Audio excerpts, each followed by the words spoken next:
आया प्रेम का। इसको सुन के लगा कि इसको 2 बार प्रेम हुआ था। एक बार तो लड़के से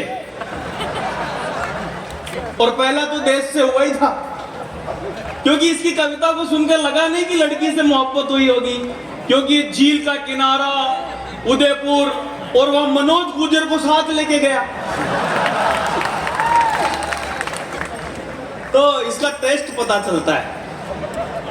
लेकिन इसकी कविताओं को सुनने के बाद आप सब लोग चाहे इससे जुड़े हो या न जुड़े हो, इसकी कविता में वो एक ऐसी खुशबू थी जो किसी जुते हुए खेत में आषाढ़ की पहली बरसात की बूंदें जो गिरे उससे जो खुशबू उठती है, वो खुशबू इसके गीतों में हमें दिखाई दे रही थी। आइए, मैं चाहता हूं पूरा सदन एक बार उसका मन रखने के लिए और मेरा मन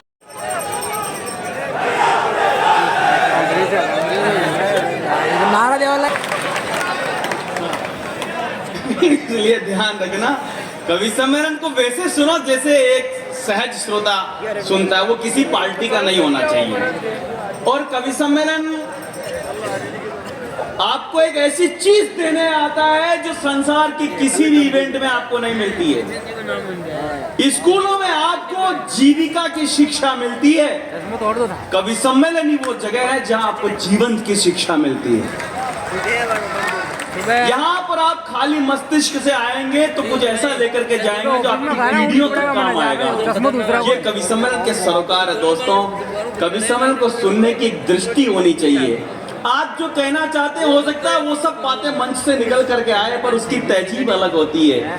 सांवरिया सेठ के दरबार में जबरदस्त भीड़, और उस भीड़ में एक जन्मजात अंधे आदमी प्रज्ञा चक्षु सूरदास वो भी वहां मौजूद।